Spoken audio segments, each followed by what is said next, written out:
What's up, everybody? My name is CoalFire, and welcome to the finale of Hollow Knight.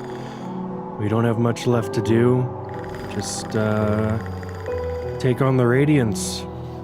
I don't think this episode's gonna be as long as all of the others, but that's okay. We are, doing something pretty damn difficult in this one. But let's get to it. First, who the fuck is Cloth? Das Manuran. Ah, Tiny Warrior. I'm glad I could see you again. You've inspired me. I'm about to head off in search of other places and other foes. This quiet town's the perfect stop before I scale the cliffs and head out into the plains. The plains? No konenaylo. I'll be off soon. It's a dangerous thing to trek the desolate sands beyond the kingdom. I'll need all my strength to survive them. First, though, a good rest is in order. You do you, Cloth. I'm gonna go save the fucking world.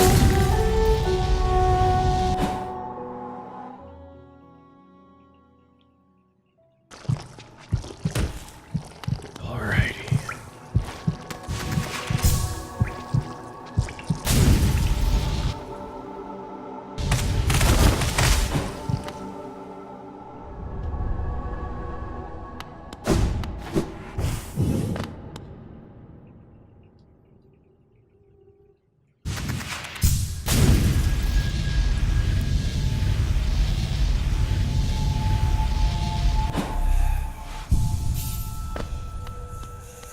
Okay. Hold on, what am I wearing?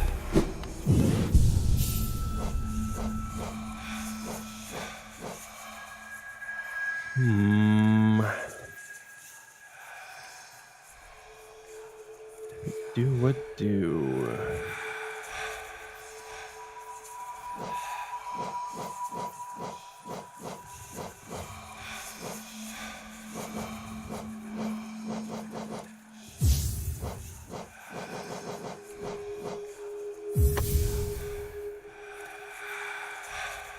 That should do.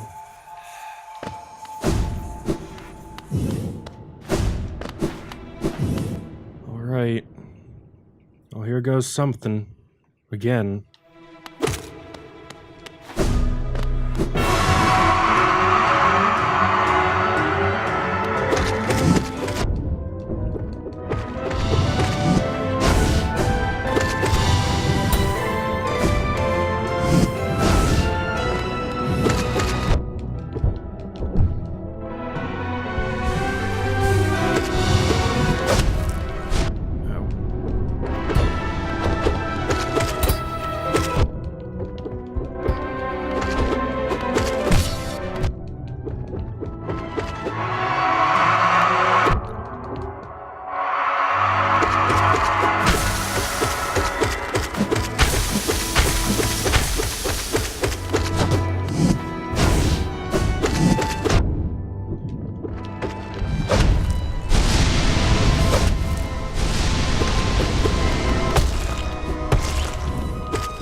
Alright, relax.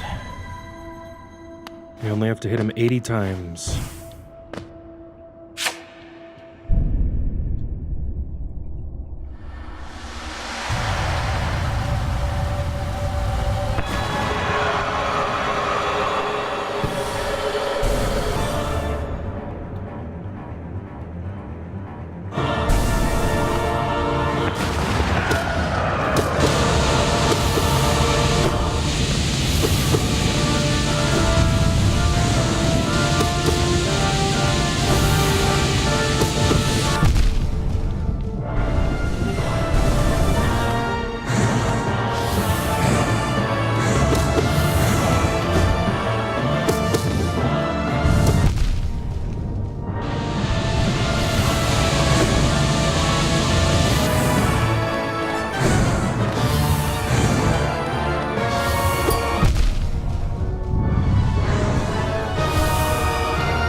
no!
Wow.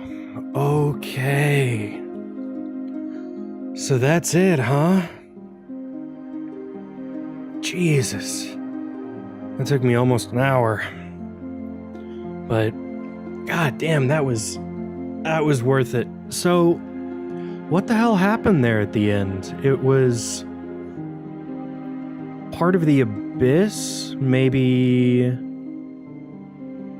like the remnants of the old king that came up out and held the radiance open for us to destroy the light inside of him.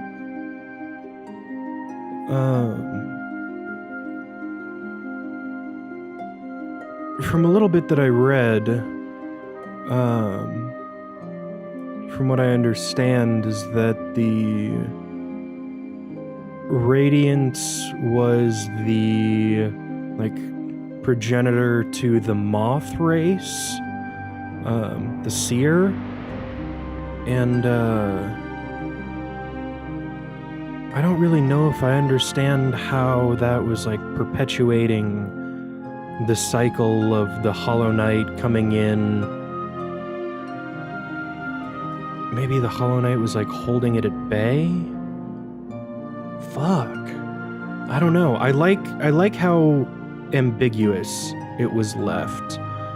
How open-ended. Because surely some of it's described through some of the in-game lore, and you can get a little bit further into that. But if you don't look into it, it's very, very open-ended, and I'm sure even if you do look into it, it is. It seems like the game pulls quite a bit from Dark Souls in terms of its storytelling, insofar as that a lot of it has to be gleaned from in-game stuff and speculated upon and hypothesized, that it's more up to the player to figure out and come up with your own idea of what happened. But yeah, this was a damn good game. It's been a long time since I've played a 2D platformer that felt as good as Hollow Knight does in terms of its movement abilities, its combat, its upgrade systems,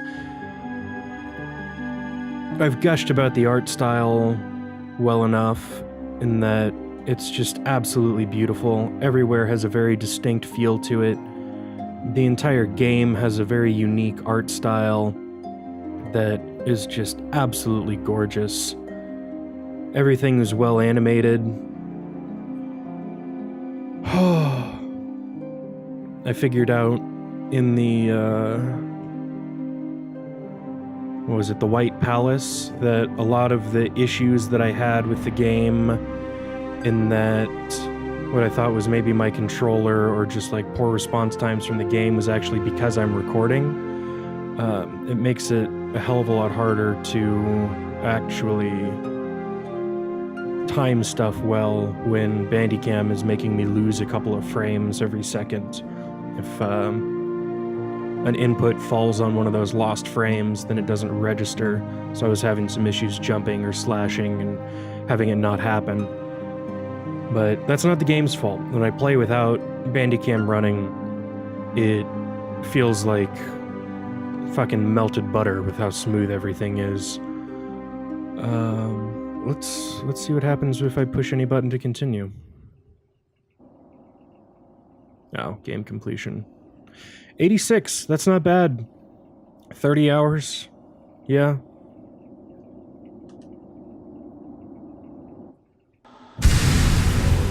Steel Soul mode unlocked. No shade, no reviving, death is permanent, the ultimate challenge. No, thank you.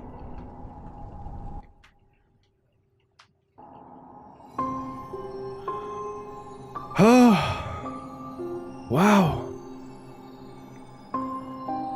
Well done, Team Cherry. Really well done. Man, I really don't want this game to be over. I mean, sure, we got... What is this, the 18th episode? Almost every episode up to that's been an hour, and I did another, like, 14 hours of stuff that you guys didn't see, but that was mostly just me walking around trying to get to the places. Because it's a big-ass game. It's a really big game for what it is. Oh, Hollow Knight.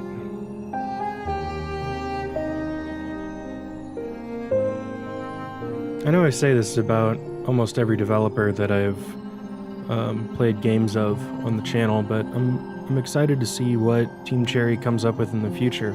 Because I don't know if they've had any games before this, but this was pretty frickin' phenomenal for something in the Metroidvania genre. I know at the beginning I called it Souls-like, and I don't know if I would stand by that statement after playing the entire thing. Sure, you have your shade, just like your bloodstain in Dark Souls and Bloodborne, but I mean, something that really defines the Souls-like genre in terms of gameplay is stamina management, which, you know, doesn't show up in Hollow Knight. You can slash willy-nilly, and the only thing that holds you back is how quickly you're allowed to swing, and you can change that with different charms.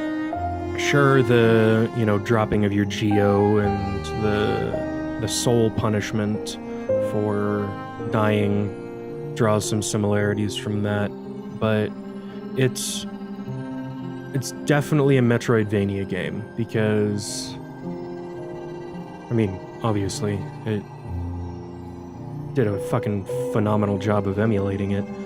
You go around the world, you collect upgrades, you pretty organically unlock new ways to new areas by using those abilities that you collect. I really want to play Metroid Prime for the channel,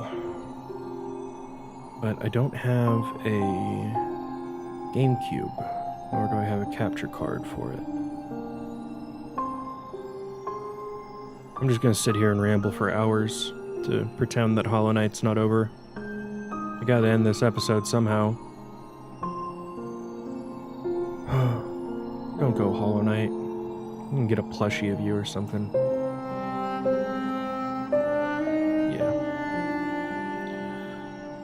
Well, I guess that does it for this beautiful series. As many ups and downs as we've had all the way through it, it's been fucking fun. And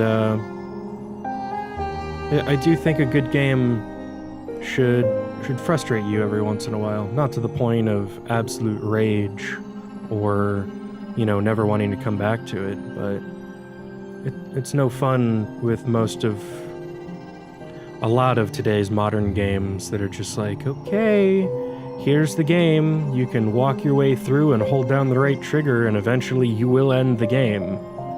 But it's really nice to see a game like this that actually demands something of the player. Because gamers aren't here just for the experience of the game that you can get from something like a movie or a book, where it's just you being shown the story. The great thing about games is that they're an interactive medium, and they can demand something of the participant. And if you don't capitalize on that, you'd be better off working in a non-interactive medium. So it's damn good to see something like that from a game. If you've made it this far into the series, you're a fucking champion. And if you've watched the entire thing in one sitting, you're a goddamn hero. Oh, Jesus.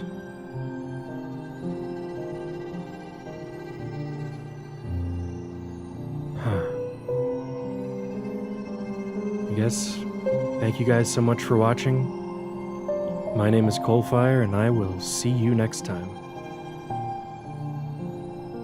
Bye, Hollow Knight.